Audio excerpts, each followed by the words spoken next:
निर्जला तो उपवास की विधि है। तथागत बुद्ध ने भी तो उपवास करके ही खीर खाई थी। खरना में भी तो खीर ही तो खाई जाती गुड़ का बना।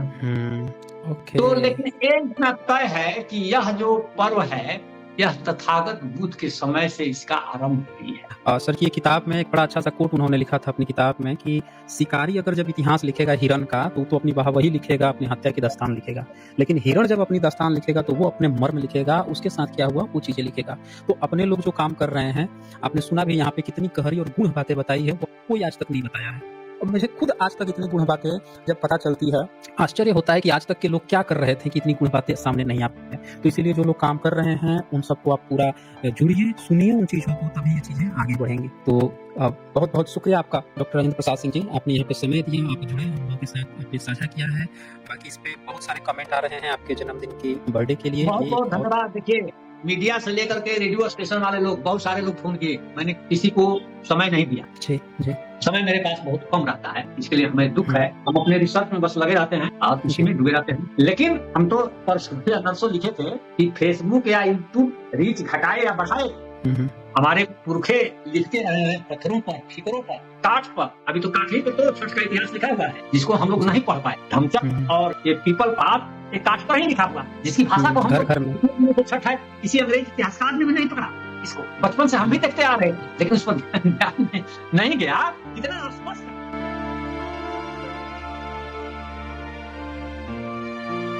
नमो बुद्धा साथियों, स्वागत है आपका सम्यक कल्चर पर, जहां हम खोजते हैं भारत की संस्कृति के पीछे छिपे ज्ञान और प्रतीक के गहरे अर्थ। आज हम बात करेंगे एक ऐसा पर्व की जो आस्था से आगे बढ़कर बुद्धत्व और प्रकृति के संतुलन की इतिहास को दर्शाता है।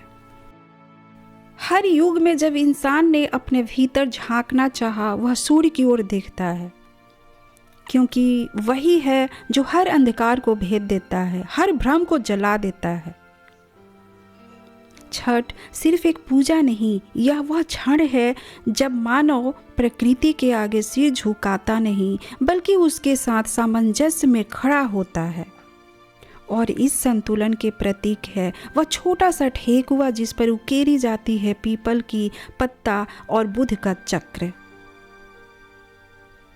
हमने सूर्य को देखा, हमने जल को महसूस किया, पर क्या हमने कभी अपने भीतर के सूर्य को देखा है? छठ हमें यही सिखाता है। सदियों से जब सूर्य की पहली किरणें गंगा के जल को छूती है, लाखों स्त्रियां हाथों से अर्घ्य देती है। यह दृश्य केवल भक्ति का नहीं बल्कि संतुलन और ज्ञान का प्रतीक है। छठ, जिसको आप महापर्व कहते हैं, वह पर्व है जो हमें याद दिलाता है कि मानव और सूर्य दोनों का रिश्ता प्रकृति और कृतज्ञता पर टिका है। अब जरा इस प्रसाद को देखिए। ठेकुआ हर घर में बनता है, लेकिन इसके ऊपर जो छाप बनती है वह पीपल का पत्ता और चक्र का निशान। उसका अर्थ बहुत कम लोग जानते हैं, क्योंकि यह केवल मिठास नहीं, यह उस ज्ञान परंपरा की निशानी है जो बुद्ध से लेकर आज तक जीवित है।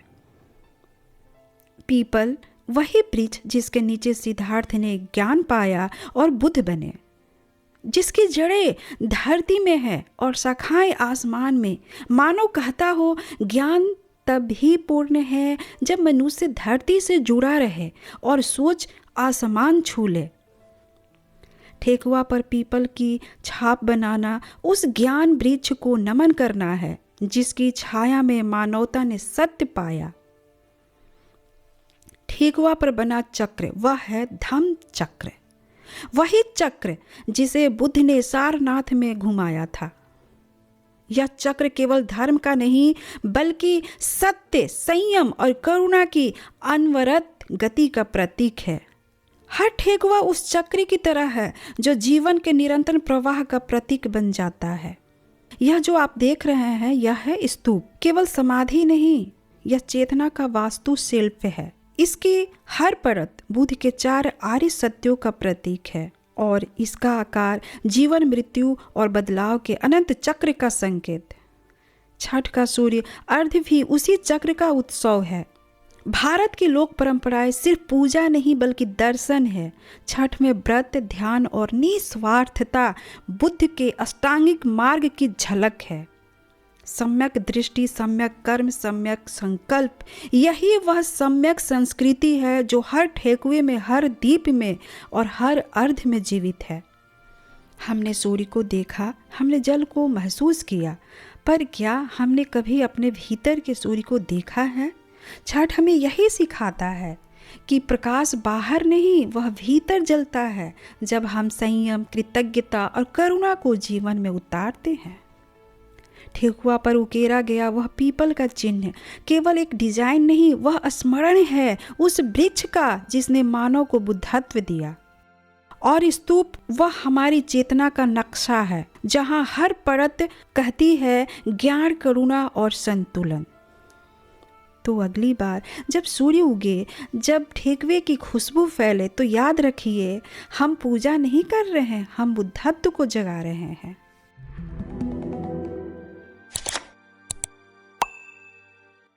जी जी, ये स्तूप की तरह है। सामने आप देख रहे हैं, ठीक दिखाए हैं आप। अब नालंदा के खंडहरों में इस पर एक किताब है, वो किताब का मैं नाम भूल रहा हूँ, और बुद्धकालीन नगर शायद नाम है, वो किताब है मेरे पास। उसमें दोनों तस्वीरें आमने सामने दी गई हैं।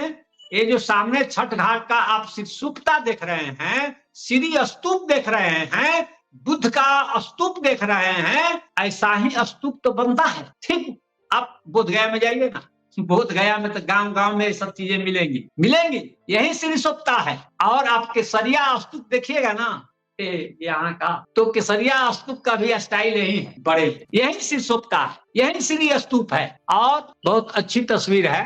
अब ये सब चीजें आपको पर्याप्त है बताने के लिए कि छठ बौद्ध पर्व है, और इसकी खासियत यह है कि यह प्रदूषण मुक्त है। प्रदूषण मुक्त इसको इको फ्रेंडली फेस्टिवल कहा जाता है, इसलिए कि बहुत सारे घी नहीं जलाए जाते हैं। हाँ, बहुत सारी चंदन की लकड़ी इसमें नहीं जलाई जाती है कि वायु प्रदूषित हो, ऐसा कुछ नहीं होता है।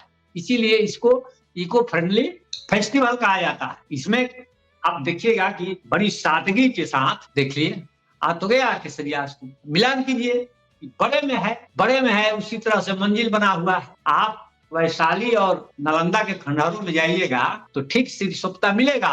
ये तो मैं कह रहा था कि इसमें यजमान और पुरोहित नहीं होते हैं। आपने देखा है छठ व्रत में किसी पुरोहित को पूजा पाठ कराते हुए। अब इधर बीच में देख रहा हूँ, पिछले साल मैं कहीं जा रहा था तो देखा कि अब एक मूर्ति भी बनाने लगे, मूर्ति स्थापित करने लगे, पूजा पाठ भी कराने लगे। ये कभी यह परंपरा नहीं रही। तो अगर कोई क्वेश्चन इस पर आया है क्या? जी, इस पर कुछ क्वेश्चंस आए हैं। एक क्वेश्चन बड़ा खूबसूरत है यहाँ पे, मैं चाहता हूँ कि उसका जवाब मिले। ये डॉक्टर सुनीता मंजू जी लिखी हैं, सर स्तूप और उसके आसपास ठेकुआ लेकर बैठना तक तो ठीक है, परंतु छठ में इतना कठिन निर्जला व्रत और सूर्य को अर्घ्य कैसे जुड़ा होगा इसके साथ? जी, निर्जला तो उपवास की विधि है। तथागत बुद्ध ने भी तो उपवास करके ही खीर खाई थी। खरना में भी तो खीर ही तो खाई जाती, गुड़ का बना। ओके। तो लेकिन ये इतना तय है कि यह जो पर्व है यह तथागत बुद्ध के समय से इसका आरंभ हुई है। इसलिए इस सम्राट अशोक के जो इंस्क्रिप्शन है उसमें इस प्रकार के पर्व की चर्चा नहीं है। इसका डेवलपमेंट बाद में ही हुआ है और धीरे-धीरे इसका विकास हुआ है। और कुणाल जी लिखते हैं, happy birthday to respected doctor Rajendra Prasad Singh sir, जय भीम, नमो बुद्धाय SJ sir and rational world family. अच्छा जी, कुणाल जी शुक्रिया। चलिए, आज ही मेरा जन्मदिन भी है। अच्छा, ओके, बहुत जन्मदिन की परंपरा तो जी, जन्मदिन की परंपरा भी तो भारत की ही देन है ना जी। हाँ, जन्मदिन मनाने की स्ट्रैबो ने लिखा है, यह बात मैं नहीं कह रहा। स्ट्रैबो ने लिखा है अपनी किताब में कि भारत में जन्मदिन मनाने की परंपरा मौर्यों ने आरंभ। स्ट्रैबो का स्टेटमेंट, मेरा नहीं। जी। चलिए अच्छा और साथियों आप जी, जी। जी, बोलिए। साथियों आपके पास अगर कोई प्रश्न हो तो आप लोग रख सकते हैं, तो वो फटाफट हम जवाब दिला देंगे। जी, और यहाँ पे सुरेंद्र कुमार राव जी लिखते हैं, नमो बुद्धाय, जय भीम एसचे सर। जी, वूर हमें भी बहुजन भाइयों को नमो बुद्धाय, जय भीम। अच्छा जी, और किसी का प्रश्न है तो ये यहाँ पे नमो बुद्धाय आदरणीय राजेंद्र प्रसाद जी, एसचे सर शुक्रिया आपका। और जी यहाँ पे बाल बुद्धा मायानी लिखते हैं, जय भीम नमो बुद्धाय राजेंद्र प्रसाद सर जी। ठीक है जी। तो और किसी का भी प्रश्न हो तो मेरे ख्याल से ये जो पर्व है, जो छठ का पर्व है, ये पूरी तरह से बुद्ध धर्म से ही आपने जो भी डेटा यहाँ पे बताए हैं, दिखाए हैं, उससे यही सत्यापित होता है कि बुद्ध धर्म का था। लेकिन आजकल देखा जा रहा है कि अब यज्ञ हवन कुंड भी शुरू हो गया है, ब्राह्मण पुरोहित लोग जाके अर्घा दिलवा रहे हैं। अब हो सकता है, लेकिन अभी तो फिलहाल उस तरह का क्रेज नहीं आया है, लेकिन पिछले साल मैंने देखा कुछ इस तरह की चीजें दिखाई पड़ रही हैं। ये सबसे फ्री यह पर्व है, जिसमें मैं तो कहा ही कि यजमान पुरोहित युक्त नहीं है, इसमें सब पुरोहित है या सभी यजमान है। असली डेमोक्रेसी जो है, असली साम्यवाद जो है, जिसे तथागत जी। बुद्ध ने कहा था, वो इसी पर्व में दिखाई पड़ता है। न कोई ऊपर न कोई नीचे। पानी में प्रवेश करना है अगर नदी के, तो सभी को करना है, सभी को उतना ही जी। पानी में खड़े होकर के उसी तरह से करना है। और सबके बच्चे पानी देते हैं, वो पानी जल गिराते हैं अपनी अपनी माँ को, मतलब हर एक इक्वालिटी है, बिल्कुल इक्वालिटी है। हेल्प करने की प्रवृत्ति आपको हम देखते हैं कि बहुत ज्यादा मिलेगी। हेल्प करने की प्रवृत्ति मिलेगी कि एक जो आदमी छठ व्रत कर रहा है तो उसको हेल्प करने के लिए पूरे परिवार इकट्ठा रहता है। सामग्री ले जाने से लेकर के ले आने के लिए सब कुछ परिवार का टोटल आदमी। हम तो देखे हैं कि जो लोग छठ व्रत करते हैं उनको लोग झुक कर करके लोग अभिवादन करते हैं, जमीन पर के सो करके करते हैं, इतना आदर। इतना। और एक चीज और देखी गई है छठ पर्व में कि जो डेडिकेशन दिखाती है पब्लिक इस पर्व के लिए, एक दिन 2 दिन पहले से पूरा रोड को साफ कर देना, नदी तक जाते हुए पूरा उसको बाहर के लाइटिंग की व्यवस्था करना और सब लोगों को जाना, इतना किसी भी भारत के त्योहार में नहीं देखा गया। इतना डेडिकेशन पूरे फैमिली का, पूरे कम्युनिटी का, इतना डेडिकेशन किसी भी पर्व में अभी तक नहीं देखा गया है। सफाई का तो इसमें बहुत महत्व है, सफाई का तो पूछिए नहीं। इसमें खान पान से लेकर करके घाट की सफाई तक, और घाट की सफाई करते करते वहाँ भदिये गांव में, वहीं विशाखा का गांव था, चांदन नदी में, वहाँ एक बहुत बड़ा बौद्ध स्थल ही मिल गया है। छठ घाट का एक ही प्रभाव है। नीतीश कुमार जी जो मुख्यमंत्री हैं बिहार के, उन्होंने वहाँ खुदाई के लिए नदी की धारा ही बदल। बुद्धिज्म के इतिहास में ये पहले मुख्यमंत्री नीतीश कुमार जी हैं जिन्होंने कहा कि भाई जब यहाँ बौद्ध स्थल मिल गया तो चांदन नदी की धारा को ही बदल दो, और वो धारा बदल दी गई बिहार सरकार के द्वारा। वो छठ घाट की सफाई के दौरान ही वो पुरातात्विक स्थल मिला भदिये गांव में, जहाँ की विशाखा थी, जिन्होंने श्रावस्ती में तथागत बुद्ध के लिए बिहार बनवाई विशाखा। जी जी। अच्छा, एक प्रश्न यहाँ पे आया है कि छठ पूजा ईयर में 2 बार क्यों होती है? जय भीम। क्या 2 बार मनाई जाती है छठ पूजा चैत में भी? हाँ, 2 बार एक दूसरे को डाला छठ बोलते हैं, लेकिन डाला छठ के समय में वो उतना उत्साह नहीं होता है, उसको डाला छठ बोलते हैं। एक और होता है, 2 बार होता है साल में। तो इसके जी हाँ, क्या इसका कारण कैलेंडर जो 6 महीना बाद स्टार्ट होता है, एक कैलेंडर और एक कैलेंडर 6 महीना, इसके कारण से है दोनों के पहले महीने में मनाना, या कोई और कारण है? अब इसका कारण देखिए, हम अभी तक इस पर कोई खास चिंतन नहीं कर सके हैं, लेकिन बहुत सारे राजाओं का आप देखिएगा, शिवाजी का 2 बार राज्याभिषेक हुआ, सम्राट अशोक का 2 बार राज्याभिषेक हुआ था। उसका कारण है। उसी तरह इसका भी कारण आज आपने ध्यान दिलाया, इसका कारण खोजा जाएगा, मिल जाएगा। मैं साथियों से एक बात और कहना चाहूँगा कि आप लोग हमसे पूछते रहते हैं कि कौन-कौन सी किताब पढ़नी चाहिए बुद्ध धर्म को जानने के लिए। तो मैं चाहूँगा कि डॉक्टर साहब आप हमें बता दीजिए कि कौन-कौन सी बुक जो हैं आपकी अभी लेटेस्ट आई हुई है जिससे बुद्ध धर्म के लोगों को जानकारी प्राप्त होगी? क्योंकि यहाँ सबसे ज़्यादा यही क्वेश्चन पूछते हैं, लोग जानना चाहते हैं क्योंकि किताबें मिलती नहीं हैं। जी। तो किताबों का नाम तो मैं खुद ही भूल जाता हूँ। अभी देखिए छठ के बारे में और कुछ हो सकता है कि उधर जाए तो और कुछ याद पड़ जाए। सब कुछ तो दिमाग में बहुत सारी चीजें होती नहीं है। किताब तो चूंकि हमारी ज्यादा है संख्या में। हाँ, ये कुछ किताबें ये कुछ किताबें आपकी हैं, तो ये मेरे हाँ, ख्याल से और सभ्यता की खोज, भारत में अशोक राय, सम्राट अशोक का सही इतिहास, एक वो है किताब इतिहास में घूमता हुआ धम्मचक्र, वो भी ओके, किताब लेटेस्ट ही आई है। हाँ, ओके, बहुत अच्छी किताब है और बहुत जी। चित्रात्मक है। ये तो सम्राट अशोक पर है, दो एक बहुत सभ्यता की खोज है, और इधर एक खोए रविदास हुए पर भारत की खोज, खोए हुए कोई भारत की खोज, बुद्ध बुद्ध की की खोज। खोज। हाँ, वो जी, पहले की है, थोड़ी पहले की है। बहुत सारी तो किताबें हैं, किताबें तो बहुत लिखी जा रही हैं, नई-नई चीज़ें आ रही हैं। मैं सूत्र के रूप में देता हूँ, अब उसका हुँ, विस्तार करना हम लोगों की पीढ़ी का कार्य है कि उसको कैसे विस्तारित करती है। बहुत सारी चीज़ हम लोग हल्के में संकेत कर देते हैं। हाँ, अब हुँ, उसको हुँ, विस्तार तो करना पड़ेगा नेक्स्ट पीढ़ी को, क्योंकि बहुत सारे रिसर्च एक आदमी नहीं कर पाएगा, लेकिन हुँ, बहुत कुछ हुँ, बदला है। और जो इतिहास में जो उल्टी बातें हैं, उसको सीधी की गई है, और जो सीधी है, उसको मैंने छोड़ दिया है, वो सीधी ही है, लेकिन उल्टी चीज़ों को मैंने सीधी कर जी, जी।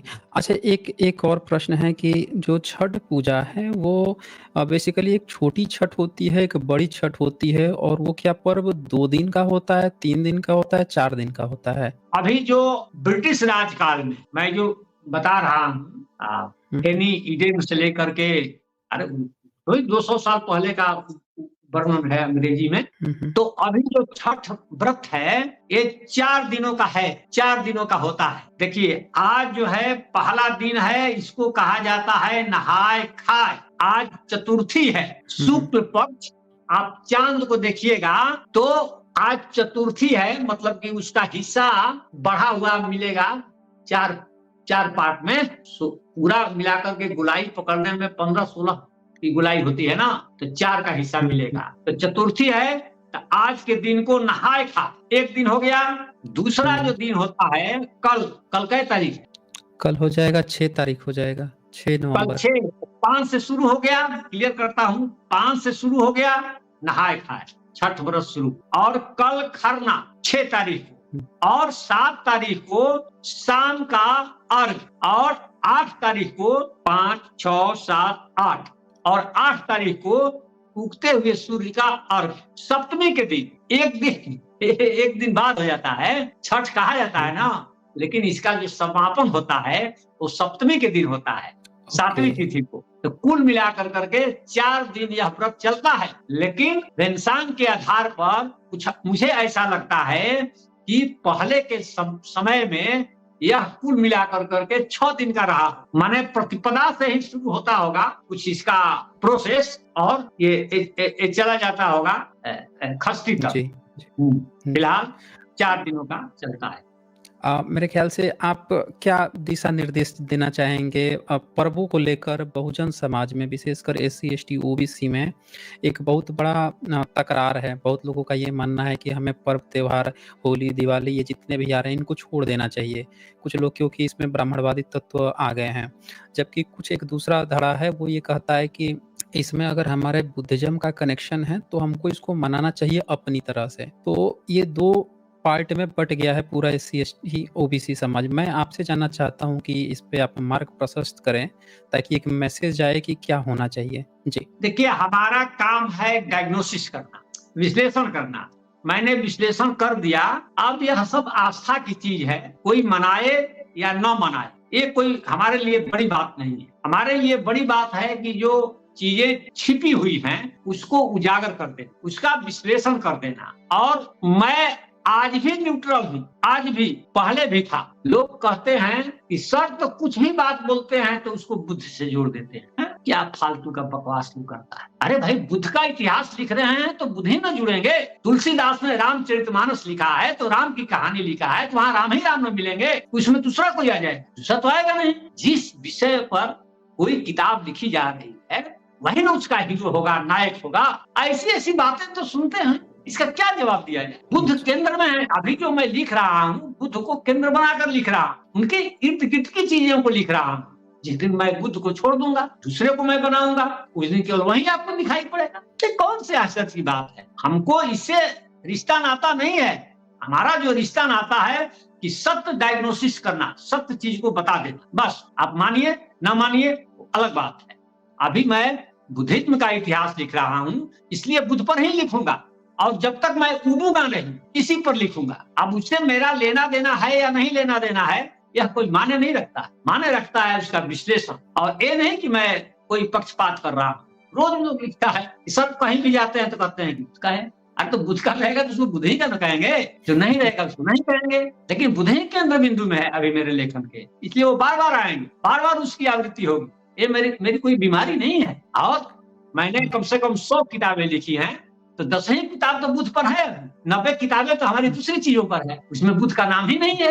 हमारी डिक्शनरी है 95 भाषा की, तो उसमें बुद्ध का नाम है। हमारी डिक्शनरी है पूरी हिंदी इंग्लिश कोर्स भारत सरकार की, तो उसमें बुद्ध पर केंद्रित है। भाषा का समाज किताब है राजकमल से, भारत में नाग परिवार की भाषाएं किताब है राजकमल से, उसमें बुद्ध जैसा शब्द नहीं है। वहाँ नाग परिवार की भाषाओं पर लिख रहे हैं, तो वहाँ 125 भाषाओं का डायग्नोसिस है, उसी पर वो केंद्रित है। अरे इधर 5 साल से मैं लिख रहा हूँ तो लिखने दो, इसके लिए को हल्ला मचाना है। हो सकता है कि यहाँ से हट करके मैं साइकोलॉजी में चला जाऊँ, फिलोसफी में चला जाऊँ, तो वहाँ केवल मन का विज्ञान लिखेंगे, बुद्ध का इतिहास खत्म हो जाएगा हमारी नजर में, वो आवृत्ति नहीं होगी। भोजपुरी का हमने ग्रामर लिखा है, भोजपुरी का ये डिक्शनरी लिखा है, तो बुद्ध केंद्रित है, जिसमें बुद्ध शब्द है 1 बार। फालतू की बात है। अभी मैं जो लिख रहा हूँ, जिस नायक पर लिख रहा हूँ, जिस आदमी को मैं समझ रहा हूँ कि इसका इतिहास अभी इनकम्प्लीट है, उसको पूरा किया जाना चाहिए, कहाँ कहाँ गड़बड़ी है उसको दुरुस्त किया जाना चाहिए, कर रहा हूँ। आप उस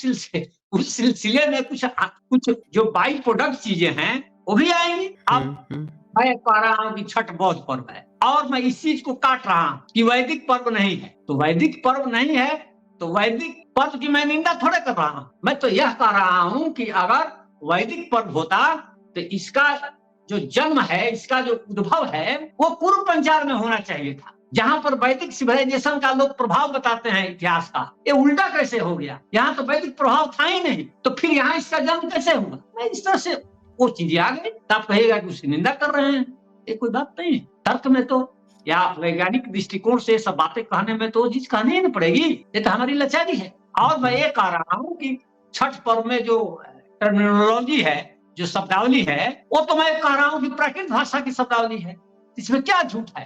नहीं तो मैं तो कह रहा हूँ कि नहाए खाए का कोई कहता है स्नान और भोजन, स्नान या आसन कोई कहता है, अखबार में कहीं देखे हैं? क्यों नहीं लिखते हैं? नहाए खाए के बदला में कोई दूसरा शब्द नहीं चलेगा ना, जो रूट है वहीं आपको जाना पड़ेगा। क्यों नहीं इसको आप बदल दे रहे हैं? बदलेगा? नहीं बदले। छठे का नाम बदल दीजिए, छठ का नाम बदल सकते हैं आप, संस्कृत में रखेंगे, षष्ठी रखेंगे, नहीं चलेगा, कोई कहेगा ही नहीं, कोई कहेगा ही नहीं। इसका नाम ही पाली पाकित में है, छठा उसी में है ही। मैं तो कह रहा हूँ कि ना छठ सीधे मिल जाएगा। अब तो डिक्शनरी ऊपर है, नहीं तो मंगा करके दर्शकों को दिखा देता, देखिए उसका अर्थ भी दिखा देता। प्राकृत में, प्राकृत की बहुत मोटी डिक्शनरी मेरे पास है। ये तमाम चीजें मैं जो बोल रहा हूँ, ये तमाम चीजों पर, तमाम चीजों की जो सामग्री है मेरे पास है। अब यहाँ लाकर रखे नहीं है, नहीं तो दिखाते जाते हैं। चलिए नहीं, आपने ये इतना समय दिया, चैनल को समय दिया, बहुत बहुत शुक्रिया। और यहाँ पे वर्ल्ड ऑफ मोरालिटी जी ने लिखा है आपके लिए, प्रोफेसर सर आपको जन्मदिन की बहुत मंगल कामनाएं। हम चाहते हैं कि आप इंटरनेशनल मंच पे आएँ और भारत का भूला हुआ इतिहास दुनिया से सामने लाएं। आपको यूएस, यूके, बाहर के लोग भी आपको ये बात लिख रहे हैं आपके लिए कि इंटरनेशनल मंच पे आएँ, भारत का भूला हुआ इतिहास दुनिया के सामने लाएं। तो बहुत शुक्रिया आपका वर्ल्ड ऑफ मोरालिटी। आजकल लिखने में थोड़ा हमको मशक्कत करनी पड़ रही है, तो आजकल यूट्यूब पर बोल रहे हैं। तो सर का चैनल है, यूट्यूब चैनल है, मैं बताता हूँ, और डॉक्टर राजेंद्र जी मैं निकालता हूँ जी, आप बोल दीजिए, आप बोलिए। दिखा दीजिएगा। तो यूट्यूब चैनल पर बेटी हमारी बताई कि इसमें जो परसेंटेज देता है कि कहाँ किस किस देश के लोग देख रहे हैं, तो उसमें दे रहा है। हमारा वाला जो यूट्यूब में है उसमें कम से कम 14-15 देशों का नाम दे रहा है, जिसमें यूनाइटेड किंगडम, सऊदी अरब, ऑस्ट्रेलिया, अमेरिका, नेपाल, ऐसे कर करके उसमें 10-15 देशों का नाम दे रहा है कि इसी देश के लोग आपको सुन रहे हैं। जी, जी। और ये किसी सर में का दे रहे चैनल है। जी, ये सर का चैनल है। आप हैं। राजेंद्र प्रसाद सिंह सर्च करेंगे यूट्यूब में, आपको मिल जाएगा। इस पर ये सारी वीडियो आपको मिल जाएगी। एक वीडियो देखें छठ पर डाला है सर ने, 17 के इस पर व्यूज़ भी आ चुके हैं कल और ही इसमें आपसे आपको बात हुई थी तो डाल दिए थे। हाँ, हाँ। जी, जी, जी। कल बहुत बढ़िया। बोला। जी। तो बहुत बढ़िया, आप लोग सब्सक्राइब कीजिए, देखिए, सुनिए, जो लोग भी समाज से काम कर रहे हैं, अपने लिए काम कर रहे हैं। सर की एक किताब में एक बड़ा अच्छा-सा कोट उन्होंने लिखा था अपनी किताब में कि शिकारी अगर जब इतिहास लिखेगा हिरन का, तो अपनी वाहवाही लिखेगा, अपनी हत्या की दास्तान लिखेगा। लेकिन हिरण जब अपनी दास्तान लिखेगा, तो वो अपने मर्म लिखेगा, उसके साथ क्या हुआ, वो चीज़ें लिखेगा। तो अपने लोग जो काम कर रहे हैं, आपने सुना भी यहाँ पे कितनी गहरी और गूढ़ बातें बताई है, वो कोई आज तक नहीं बताया है और मुझे खुद आज तक इतनी गूढ़ बातें जब पता चलती है, आश्चर्य होता है कि आज तक के लोग क्या कर रहे थे कि इतनी गूढ़ बातें सामने नहीं आ पाई हैं। तो इसीलिए जो लोग काम कर रहे हैं, उन सबको आप पूरा जुड़िए, सुनिए उन चीज़ों को, तभी ये चीज़ें आगे बढ़ेंगी। तो अ, बहुत-बहुत शुक्रिया आपका डॉक्टर राजेंद्र प्रसाद सिंह जी, आपने यहाँ पे समय दिया, आप जुड़े, हम लोगों के साथ आपने साझा किया है। बाकी इस पे बहुत सारे कमेंट आ रहे हैं आपके जन्मदिन की बर्थडे के लिए, बहुत ये बहुत एक और धन्यवाद। देखिए, मीडिया से लेकर के रेडियो स्टेशन वाले लोग, बहुत सारे लोग फोन किए, मैंने किसी को समय नहीं दिया। जी, जी। समय मेरे पास बहुत कम रहता है, इसके लिए हमें दुःख हुँ, है। हम अपने रिसर्च में बस लगे रहते हैं और उसी जी। में डूबे रहते हैं। लेकिन हम तो परसों या नरसों लिखे थे कि फेसबुक या यूट्यूब रीच घटाए या बढ़ाए, हुँ, हुँ। हमारे पुरखे लिखते रहे हैं पत्थरों पर, ठीकरों पर, काठ पर। अभी तो काठ ही पर तो छठ का इतिहास लिखा हुआ है, जिसको हम लोग जी। नहीं पढ़ पाए। धमचक हुँ, हुँ। और ये पीपल पात, ये काठ पर ही लिखा हुआ, जिसकी भाषा को हम लोग घर-घर में। इतने दिनों से छठ है, किसी अंग्रेज इतिहासकार ने भी नहीं पकड़ा इसको। बचपन से हम भी हुँ, देखते आ रहे थे, लेकिन उस पर ध्यान नहीं गया। कितना स्पष्ट है। चलिए, जी। आपने हमको बोलने का मौका दिया, आपको बहुत-बहुत धन्यवाद। धन्यवाद। जी, जी, शुक्रिया, बहुत शुक्रिया आपका। कॉमन मैन यहाँ पे लिख रहे हैं भाषा इतिहास पर कोई पुस्तक है क्या सर? एक प्राकृत से संस्कृत पर चाहिए। अच्छा, डॉक्टर साहब जो है ना, वो जा रहे हैं मेरे ख़्याल से, शायद वो ऑफ कर चुके हैं। अच्छा, वो चले गए, कोई बात नहीं है कॉमन मैन जी, उनकी किताब है, जहाँ तक मुझे जानकारी है कि भाषा इतिहास पर उनकी कुछ किताबें हैं, आगे मैं वो लाकर मतलब वो आप लोगों को बता दूँगा और कौन-कौन सी किताबें हैं, बहुत जानकारी वाली किताबें लिखी हैं। एक बात जो उन्होंने कही अभी यहाँ पे कि जब भी वो किताबें लिखते हैं या जब बातें बताते हैं, तो लोग कहते हैं हर चीज़ बुध-बुध से जुड़ रहे हैं। अच्छा, ये कौन लोग हैं जो ऐसी बात कहते हैं? सोचिए ज़रा। उनको बाबा साहब अम्बेडकर के चौराहे पर चौक पे जाके जय श्री राम बोल रहे हैं और जब कोई भारत का भारतीय बहुजन समाज जब वो अपनी बातें रख रहे हैं, तो उनको बताया जा रहा है कि आप बुध-बुध कर रहे हैं। अरे भाई, भारत का इतिहास खुदाई से आज तक तो हमको कोई देवी-देवता 33 करोड़ देवी-देवता नहीं मिले। जो मिले हैं वो बुद्धिज़्म के अंदर मिले हैं। जो भी मिले हैं वो बुद्धिज़्म के अंदर मिले। तो बात तो होगी। इतिहास राजाओं का लिखा जाता है ना, राजा अपना इतिहास लिखाता है, राजा कुछ-कुछ लिखवाया होता है। वही चीज़ें सबूत पे मिलती हैं। तो इस राजा ने ये लिखाया, उस राजा ने वो लिखवाया। अब राजा खुद लिखवा रहा है बुध के बारे में, वही खुद ही नतमस्तक है। भारत का इतिहास बनेगा वो फिर बुद्ध का ही बनेगा। अगर वो लिखवा के गया होता राम के बारे में, कृष्ण के बारे में, दुर्गा काली के बारे में, तो उनकी चर्चा होती। लिखवा के ही भारत का सारा इतिहास गए हैं। हम प्राचीन की बात करते हैं कि प्राचीनतम हमारा क्या है, तो प्राचीनतम सबसे लिखावट मिलती है सम्राट अशोक की और वो पूरे बुद्ध की बात कर रहे हैं। भाषा लिपि वही है, तो किसकी बात होगी भाई? तो वो बिल्कुल सटीक बात है। ये दरअसल चिढ़े हुए लोग हैं जो इस तरह की क्वेश्चंस राइज करते हैं। पर बहुत अच्छी बात है, किताबें पढ़नी चाहिए। आगे आप लोगों के भी जो प्रश्न होंगे वो हम लोग उस पर प्रयास करेंगे, क्योंकि सर काफ़ी बिजी रहते हैं, पर उन्होंने समय निकाला है तो हमने ये सेशन किया है। आगे फिर से हम लोग प्रयास करेंगे। तो साथियों, आप देख रहे थे सम्यक कल्चर, जहां संस्कृति सिर्फ परंपरा नहीं, सोचने पर मजबूर करने वाली चेतना है। अगर इस विचार ने आपके भीतर रोशनी जलाई है तो इस प्रकाश को आगे बढ़ाइए। लाइक करें, शेयर करें और सब्सक्राइब करें सम्यक कल्चर को। बहुत जल्द मिलते हैं एक और नए जानकारी के साथ। नमो बुद्धाय।